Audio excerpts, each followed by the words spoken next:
Standard 8 English. Dear children, we are going to study a poem written by William Shakespeare. The poem is The Bees. आप honey bee को अच्छी तरह जानते हैं. How they work together, okay, how they collect the nectar from flowers and make the nectar into honey, convert the nectar into honey. ये सभी हम already जानते हैं. तो here in this poem, the poet gives us a clear description of the life of bees. He is trying to show us how these bees are organized and how they are living in a disciplined manner. उसके बारे में हमें पूरे information देने का कोशिश कवि इधर कर रहा है. तो जिस तरह एक बीस अपने लाइफ बहुत ही वेल ऑर्गेनाइज्ड मैनर से करते हैं, इसी तरह ह्यूमन बीइंग भी इस तरह जीना होगा. ऐसा एक मैसेज इस पोएम के थ्रू पोएट हमें दे रहे हैं. बीस एक साथ रहने के वजह से, यानी एक बड़ा बीहाइव बनाएंगे, उसमें काफ़ी सारे अलग अलग काइंड ऑफ बीस होते हैं. वर्क के हिसाब से अलग अलग लेवल दिया हुआ बीस होते हैं. तो ये पूरे एक झुंड को किंगडम ऑफ बीस ये नाम से डिस्क्राइब किया गया हुआ है. So let's start the poem. So work the honey बीस.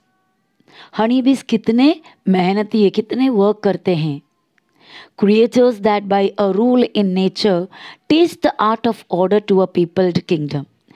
बीस जो है नेचर के क्रिएचर से, नेचर में नेचुरल क्रिएचर्स, नेचर में जो कुदरत में प्रेजेंटेड एक क्रिएचर है बीस. वो हमें सिखाते हैं, कुछ रूल्स हमें सिखाते हैं. क्या सिखाते हैं? The art of order to a peopled kingdom, यानी पब्लिक पीपल मतलब इंसान के किंगडम के लोगों को बीस सिखाते हैं द आर्ट ऑफ ऑर्डर. किस तरह ऑर्डर से जिए, किस तरह चीज़ें हर एक एक्टिविटी लाइन बाय लाइन करके प्रॉपरली फिनिश करे. ये बात हनी बीस किसको सिखा रहा है? पीपल्ड किंगडम यानी लोगों को सिखा रहे हैं. They have a king. उन्हें उनका एक किंग होता है. That means a special bee to rule over the whole hive. सभी bees को कंट्रोल करने के लिए एक किंग होता है. Officers of sorts. Officers of sorts means different kinds of officers to handle different activities. अलग अलग एक्टिविटी को हैंडल करने के लिए different sorts of officers, different kinds of officers. Where some like magistrates, और उनमें से कुछ होते हैं मजिस्ट्रेट्स. मजिस्ट्रेट मतलब जिस तरह जजेस वगैरह होता है. मजिस्ट्रेट एक बड़ा higher civil officer in the field of administration और in the field of law. तो मजिस्ट्रेट्स होते हैं वहाँ. What they do? They correct at home. Means जो कुछ भी प्रॉब्लम्स होते हैं बी हाइव में, दैट इज़ अ होम. तो उस मिस्टेक्स को करेक्ट करते हैं मजिस्ट्रेट्स. तो उनका ड्यूटी वो है. अदर्स लाइक मर्चेंट्स, और कुछ बीस होते हैं they are like merchants. Merchants means business persons. तो उन लोग किसके जैसे होते हैं? मर्चेंट्स के जैसे होते हैं. Venture trade abroad. Venture means take up a new project involving a risk, मतलब बहुत ही रिस्क वाला कोई काम, नया काम उठाना, दैट इज़ वेंचर. तो बहुत ही रिस्क वाला एक काम वो अपने जिम्मे उठा लेते हैं. What is that? वो कौन सा बड़ा रिस्क वाला काम है? Trade abroad. ट्रेड करना, बिजनेस करना. यहाँ पर कौन सा ट्रेड करेंगे? दे कलेक्ट द नेक्टार और दे collect the food from different parts of the area and different flowers from different plants. और ये बहुत ही रिस्क वाला काम है. तो ये जो मर्चेंट का काम करने वाले जो बी से, दे गो अब्रॉड मीन्स दूर दूर जाते हैं. And they have taken the venture of trade. कौन सा? बहुत ही ट्रिक मतलब बहुत ही रिस्क वाला काम हाथ में उठाया हुआ है. ट्रेड अब्रॉड मीन्स दूर दूर तक जाकर ट्रेड करना. That means they have to go to collect the food.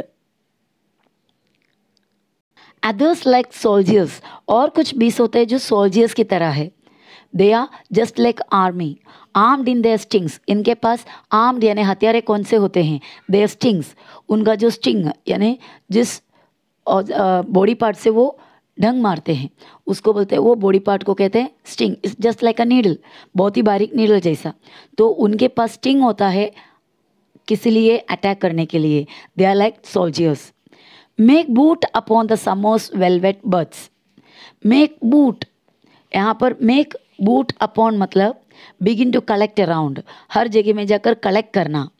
Make boot upon the summer's velvet but, velvet मतलब बहुत ही मुलायम जो क्लोथ होते हैं उसको वेलवेट कहते हैं। तो यहाँ पर बर्ड जो है समर सीजन में जो बर्ड जो कली खिली है वो बहुत ही वेलवेट की जैसा स्मूथ है। उस वेलवेट समर बर्ड्स में से क्या कलेक्ट करता है? नेक्टार, जितने भी मध है जो रस है वो कलेक्ट करते हैं। With pillage they, which pillage they with मेरी मार्च ब्रिंग होम। और ये पिलेज यानी एक्चुअली यहाँ पर वो क्या करे, पिलेज मतलब कोई एरिया लूट कर जो मिलने वाला चीज़ होते हैं, कोई जगह को लूट कर वहाँ से जो चीज़ें इकट्ठा करके मिलता है उसे एक्चुअली पिलेज कहते हैं। यहाँ पर कौन सा लूट है उनके पास? जो फ्लावर्स का रस है जो उन लोगों ने कई कड़ी मेहनत से कमाए हैं या जमा किए हैं। दे विथ मेरी, बहुत ही खुशी से, मार्च मतलब मार्चिंग करते हुए यानी स्पीड स्पीड में चलते हुए कहाँ पर आ जाते हैं? ब्रिंग होम, लेकर आते हैं होम में। दैट मीन्स उन लोग समर वेलवेट बर्ड्स में, अलग अलग कलियों में जो वेलवेट जैसा मुलायम है उस पर जाकर बैठकर जितने भी नेक्टार है, जितने भी जो फ्लावर का जो जूस है वो पूरा कलेक्ट करके उस लूट के साथ, उस पिलेज के साथ बहुत ही खुशी से मार्चिंग करते हुए, मार्च करना आपको पता है, जो लेफ़्ट राइट जिस तरह मार्च परेड करते हैं तो उस तरह परेड करते हुए ये चीज़ें, ये पिलेज, ये लूट घर पे वापस ले आते हैं। कहाँ ले आते हैं? Bring home to the tent royal of their emperor. अपने एम्परर, एम्परर मतलब राजा, राजाओं का राजा, तो अपने एम्परर का रॉयल टेंट में, royal tent indirectly it is the beehive. Royal मतलब राजा के, राजा से रिलेटेड जो कुछ भी, it is the adjective of king. राजकीय टेंट पर, टेंट यानी जो टेम्पररी हाउस होते हैं उसको टेंट कहते हैं। तो राजा जहाँ पर प्रेजेंट है, राजा जहाँ पर बैठते हैं, राजा के सिंहासन के पास ये लूट, ये पिलेज लेकर आते हैं। और एम्परर क्या कर रहे थे उस वक्त? Who busied in his majesty's service. और राजा, the emperor was very busy, he was busy supervising the buzzing mason bees as they are building the golden hive. He was very busy. The emperor was very busy. He was surveying मतलब वो observe कर रहे थे, अच्छी तरह परख रहे थे। The singing masons building roofs of gold. Singing mason, mason मतलब एक्चुअली जो घर वगैरह बनाने वाले, जो जॉब करने वाले व्यक्ति को मैसन कहते हैं। जो मिस्त्री होते हैं उन्हें मेसन कहते हैं। यहाँ पर मेसन का काम करने वाले कुछ बीस होते हैं। They were singing while they were working. उन लोग काम करते करते, बी हाइव बनाते बनाते उन लोग गाना गुनगुना रहे हैं। The singing mason building roofs of gold, golden colour का छत बना रहे हैं। किसका? बी हाइव का, मधुमक्खी का छत्ते का ऊपर का हिस्सा बनाने में बिजी है मेसन बीस। और उन मेसन बीस का काम को अच्छी तरह परख रहे हैं, सर्वे करने में बिजी है एम्परर बी। उस एम्परर बी के पास जो लूट है, जो पिलेज है, जो फ्रूट का जो रस का पिलेज है वो लेकर आकर रखते हैं। Who busied in his majesty surveys the singing masons building roofs of gold. The civil citizens kneading up the honey. और एक एक सेक्शन बनाया हुआ है। The whole work was divided into different parts and each part was taken up by separate sorts of workers. अलग अलग sorts of workers, officers एक एक काम अपने हाथ में लिए हुए हैं।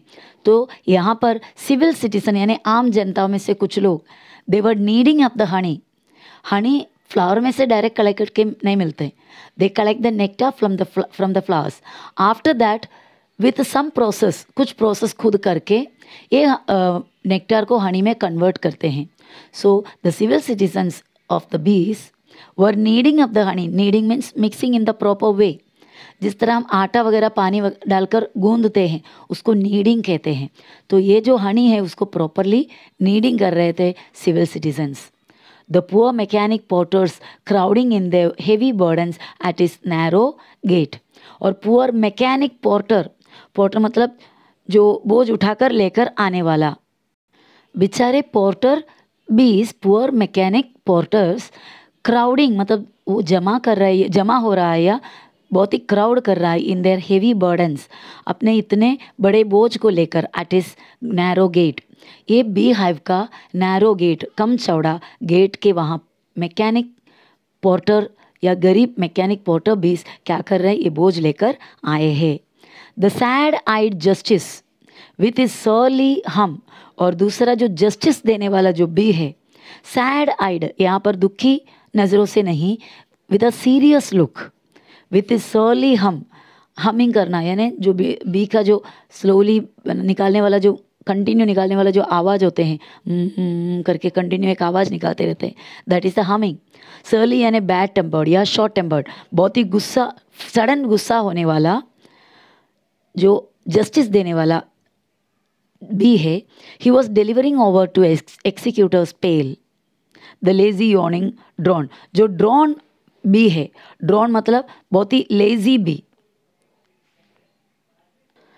दे आर ऑलवेज लेजी, हमेशा लेजी और यॉर्निंग करते रहता है बस, और कुछ भी काम, ये drone that is male bee, जो मेल बी होते हैं जिसका नाम ड्रोन है वो कुछ भी काम नहीं करता। तो इसके ऊपर केस हो रहा है और वो केस का जस्टिस देने का एक बी का काम है। And that bee was very angry, short tempered, surly, and he was delivering over to executors, means execute करना means giving the punishment of death. Then that means बहुत ही बैड टेम्पर्ड तरीके से एक सैड आइड जज भी बजिंग कर रहा है यानी आवाज़ निकाल रहा है, and he was handing over the judgment to execute the bees to carry out the death sentence. That means death sentence करना है। जो ड्रॉन बीस है, जो कोई काम नहीं करता, मतलब जो कोई भी मिस्टेक करता है उन्हें पनिशमेंट करने के लिए भी, पनिशमेंट में डेथ सेंटेंस देने के लिए ऐसा भी एक बी बैठा हुआ है। दैट मीन्स जस्टिस देने के लिए भी वहाँ पर बी काम करते हैं। That means all sorts of work is divided into different sections and they are doing their duty in a proper manner. So human beings should also learn from this disciplined manner of the bees. The poem is written by the great poet of English, William Shakespeare.